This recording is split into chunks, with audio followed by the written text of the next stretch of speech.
Lin Jia opened the bookstore's old wooden door as per usual. A muffled chime sounded from a bronze bell. Streams of water trickled down the doorframe from above, leaving vestiges on the dirt-covered transom window. The sky was murky. It was pouring heavily outside, the pitter-patter of rain and vapor creating a foggy curtain. It was unlikely for there to be too many customers under such weather. It looked like it was going to be a quiet day for the bookstore. Rather than to open for such lackluster business, why not go back to sleep? This was probably what most people would think.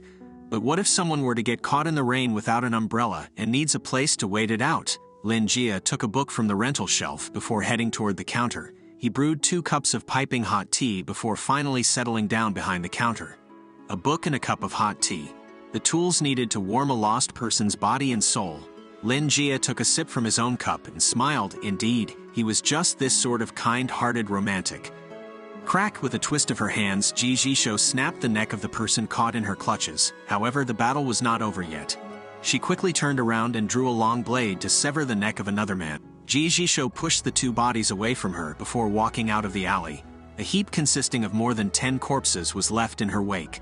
They gradually burned up and turned to ashes. This was the aftermath of an alley fight in this downpour.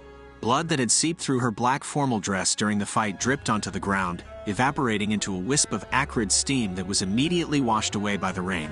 Her body temperature was rising rapidly. Her blood and muscle started to squirm, painfully alerting her of the number of broken ribs she had. But this wasn't a problem for her. As a hunter who had sordid blood injected into her bloodstream, it would only take her an hour to fully recover from such injuries.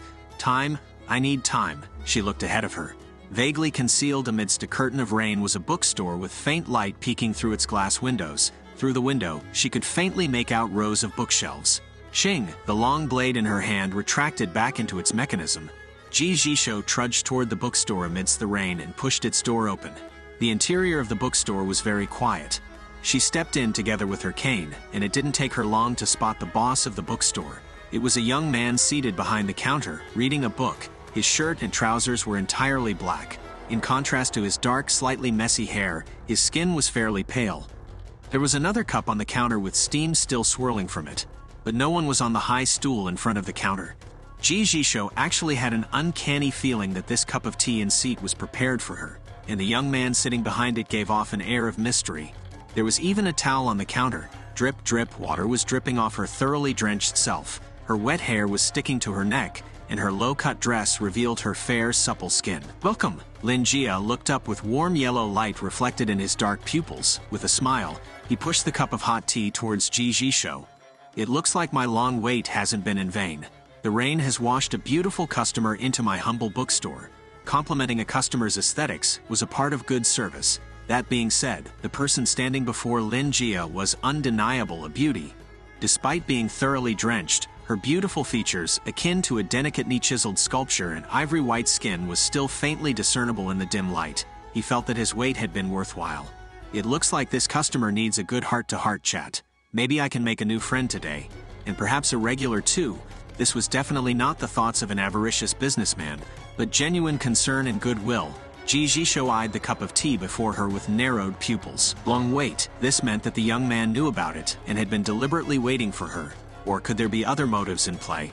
Regardless, this bookstore was oozing with weirdness. The coincidental timing in this fellow's unruffled expression clearly relayed that things weren't that simple. Is it Secret Right Tower, or the Truth Union? Maybe one of Walpurgis anointed. Ji Jisho became more vigilant than ever. She discreetly moved her finger toward the button that activated the black cane's mechanism. As soon as the young man made a move, the cane would morph into a killing blade that pierces through his skull. "You were waiting for me?" the hunter probed. Lin Jia answered with a kind smile. "Yes, I've always thought that fate works in miraculous ways, how it brings 2 complete strangers together in the least expected way." Taking a closer look at his customer, Lin Jia noticed her tightly creased brows. Referencing from past experiences, he surmised that this person might be facing a predicament in his life. Thus, he cleared his throat and asked, "From the look of things, you seem to have encountered some trouble."